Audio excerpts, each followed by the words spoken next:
Etong si Magician, kapag lumalabas ito mga kapiksi, no, ina-amplify niya yung energy, no, na katabi niya, and ang ina-amplify niya is itong abundance mga kapiksi. Okay, so ibig sabihin ng ina-amplify, binuboost, parang booster yan eh, booster, no, binuboost niya yung energy na katabi niya. So in your case mga kapiksi, binuboost ni Magician yung abundance sa buhay niyo, because this is abundance of money, no? So parang sinasabi dito na ngayong 2023, kung mabagal yung kaperahan mo, kung hindi masyadong maganda yung takbo ng pera sa'yo, wag kang mag-alala, ibuboost natin yan ngayong 2024. Kaya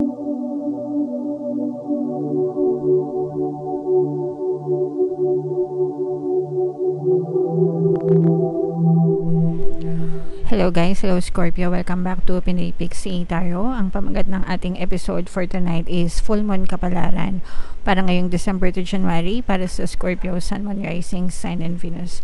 Shuffle ko yung cards guys, hanapin ko yung energy ng Moon at saka yung energy ng Scorpio.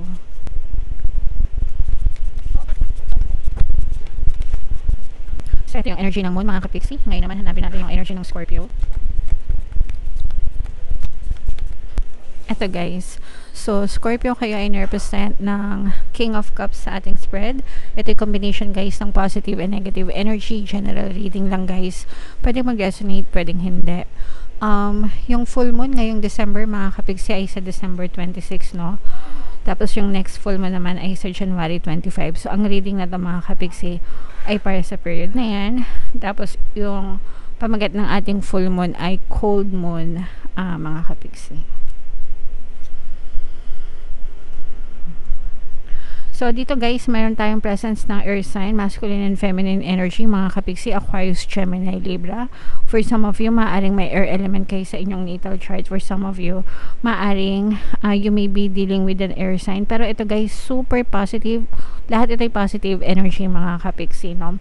For some of you guys, makikipagsapalaran kayo, no? Meron kayong bagong pagsapalaran. For some of you, feeling ko parang nagle-level up yung inyong kabuhayan. Kaya ito simula ng bagong journey sa buhay nyo. Yung iba sa inyo baka na-promote kayo sa trabaho mga kapiksi. O kaya naman, yung iba sa inyo parang meron kayong bagong opportunity na susubukan guys ngayong January, and ito yung magano siya, parang hudshot ng bagong simula, no? Parang new beginning, new year, new beginning, new adventure, new chapter sa buhay nyo mga kapiksi. Pero itong level na to parang mas mataas yung level nitong buhay na to kasi dun sa current na situation mo. So for example, parang sa games mga kapiksi, diba sa games may level 1, may level 1, level 2, level 3, ganyan, diba? Kapag na-finish mo yung stage, may mga level. So, ganun yung na-experience nyo or may experience nyo mga kapiksi, parang umaangat yung level ng inyong pamumuhay. Tapos ito, parang simula ito ng bagong level ng buhay mo, okay? So, congratulations in advance sa inyo guys. Deserve nyo na makarating dyan sa stage na yan, sa level na yan mga kapiksi, and enjoy nyo lang yung process guys. For some of you guys, kung kayo ay nagnenegosyo or nagtatrabaho, actually nakikita natin yung pagiging productive nyo, no? Busy yet productive, parang parang productive, parang yung mga langgam guys, 'di ba? Alam niyo yung mga langgam, 'di ba? Kapag walang ulan, very productive sila, talagang kilos ng kilos, nag-iipon, ganyan, nag-iimpok para sa panahon ng tag-ulan, may madudukot sila. So ganun yung ugali na ina-acquire nyo ngayon, Scorpio. Kumbaga parang habang malakas pa kayo, habang may time and pagkakataon pa kayo, talagang hindi nyo sinasayang yung oras nyo mga kapiksi.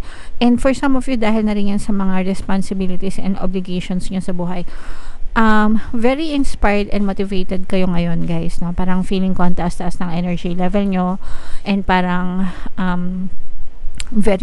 parang merong nagbibigay sa inyo ng inspirasyon, pwedeng pamilya nyo mga kapiksi or yung mga loved ones nyo, ganyan, para lalo pa kayong magsikap sa inyong buhay guys. So maganda yan mga kapiksi.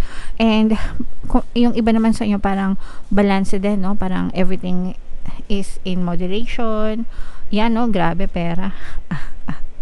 Angel number 1010, mga kapiksi, ang katumbas ng inyong paghihirap, mga kapiksi, ay kashing-kashing, okay?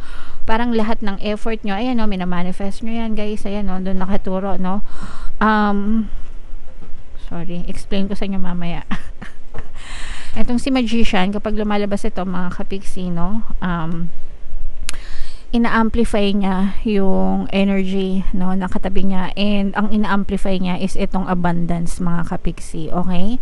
So ibig sabihin ng ina-amplify, binuboost, parang booster yan eh, booster, no, binuboost niya yung energy na katabi niya. So in your case, mga kapiksi, binuboost ni Magician yung abundance sa buhay niyo, because this is abundance of money, no? So parang sinasabi dito na ngayong 2023, kung mabagal yung kaperahan mo, kung hindi masyadong maganda yung takbo ng pera sa'yo, wag kang mag-alala, ibuboost natin yan ngayong 2024, kaya mararamdaman mo na talagang marami kang bubunutin na bunga, no, ng iyong mga pagsisikap. Ito'y katumbas, ito'y kapalit, mga kapiksi, lahat ng iyong pagsisikap, parang ano, no, trade, no gain, no pain, mga kapiksi, kaya trade, di ba? Pag sinabing trade, palitan, kalakal. So, bawat isang hirap mo, bawat isang effort mo, may katumbas na biyaya, may katumbas na blessings, mga kapiksi. Kaya yung mga effort nyo, yung mga pagsisikap and pagtsatsaga nyo sa buhay, hindi yan nauuwi sa wala, mga kapiksi. Kayo at kayo yung makikinabang dyan. And ang kapalit nyan is talagang abundance of money. Kashing-kashing, guys. Okay? And maghinay-hinay din kayo sa pagdedesisyon, guys, no? Make sure na bago kayo magdesisyon, palagi nyong timbangin yung mga pros and cons, pag-aralan nyo mabuti yung mga advantage sa mga disadvantages, mga kapiksi, okay? Para hindi kayo mapahamak sa mga bawat desisyon na gagawin nyo. Alright? Okay, so i-mind nyo na to, guys, itong mga abundance na to, mind abundance, itong mga new opportunities na to, itong level up ng inyong kabuhayan, mind level up ng kabuhayan, mind abundance, mind money, mind blessings, ganyan, i-mind nyo yan sa comment section. Para ma-align kayo, guys, dun sa energy, maramdaman nyo yung pagka-positive ng energy, and ma-experience nyo siya ngayong full moon season, mga kapiksi. Okay? Alright. So, comment down below, Scorpio, if feeling nyo naka-resonate kayo dyan. Tingnan natin, guys, yung additional na message sa inyo gamit itong deck na to. Habang sinashuffle natin to, mga kapiksi, no, panoorin nyo muna itong video natin regarding sa ating paano mag-manifest ng abundance video course. Kapiksi, sawa ka na ba sa mga struggles at hirap sa buhay mo? Masipag ka ba at masikap sa buhay ngunit hindi ka pa rin umaasenso? Ilang beses ka na bang nag-attempt magnegosyo at mag-invest pero palagi ka pa rin nalulugi? Sa pagkakataon na ito ay maaaring may subconscious beliefs ka na nagiging balakid sa iyong pag-unlad at pagyaman. Introducing, paano mag-manifest ng abundance video course.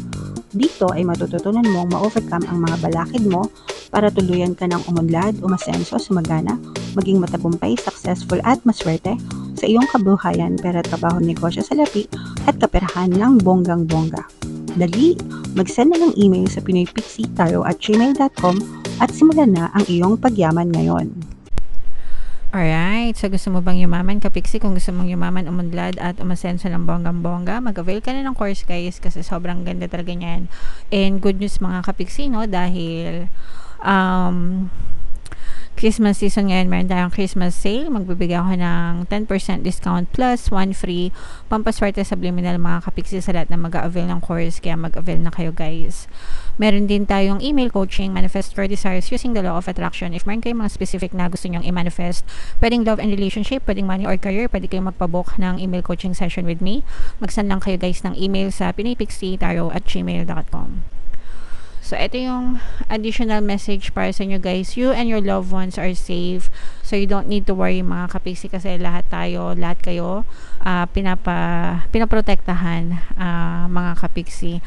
And, family time ito, guys, no? Ito yung mensahe na mag-reconnect sa inyong mga pamilya, no? Lalo na ngayon, season of love, diba? Holiday season, mga kapiksi, December, January. So, spend time with your family, especially kung mga nakabakasyon kayo. Tigil trabaho, ganyan. So, yeah. Attune to the moon, guys, make sure you put family first, okay? Kakasabi ko lang, di ba? Pamilya muna, mga kapiksi. Spend time with your loved ones. Let someone get a bit closer to you. For some of you, maaring merong tao na gustong mapalapit sa inyo. Pwedeng kamag-anak nyo, pwedeng mga pinsan nyo, pwedeng mga katrabaho nyo, kaibigan nyo. So, hayaan nyo lang, mga kapiksi. Mas maganda nga yun, mag-reconnect tayo or marami tayong connection, guys, okay? A new cycle is starting for your child or children. For some of you, kung may mga anak kayo, guys, no, maaaring nagsisimula rin sila ng mga bagong cycle sa buhay nila. So, pwedeng from teenagehood to adulthood, from toddler sa pagiging teenager. ang laki naman ng hakbang. I mean, yung mga ganon, no? So, from kids to being teenagers, ganyan. So, nagsisimula sila ng mga panibagong yugto sa buhay nila, mga kapiksi. It's time to review your goals. Have they changed? So, ito isang magandang mensahe din sa inyo kasi nga January na, di ba? So, i-check nyo yung mga goals nyo nitong 2023. Na-achieve nyo ba yung mga goals nyo? Kung hindi, bakit? Diba? And same pa rin ba yung mga goals na gusto mong ma-achieve sa 2024? So, yung mga ganun, mga kapiksi. And kung same pa rin, baka kailangan mo mag-iba ng strategy para ma-achieve mo siya by 2024 o baka kailangan mo pa lang ng konting focus, mga kapiksi. Meditation will help you banish your insecurities, guys. So, kung may mga insecurities kayo, you don't feel secure, guys, makakatulong yung meditation. Makakatulong din sa inyo, guys, yung pakikinig ng mga subliminals natin pagdating sa insecurities, guys, yung self-love subliminal. Ang pinaka-the best dyan. Kasi yung mga affirmations doon, pampadagdag, pampaboost ng inyong confidence and para ma-feel nyo na secure kayo and safe. Alright?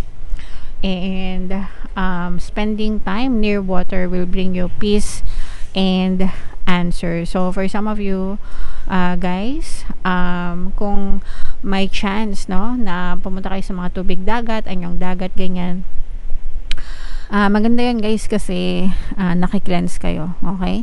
Nakiklense kayo at the same time nare-recharge kayo.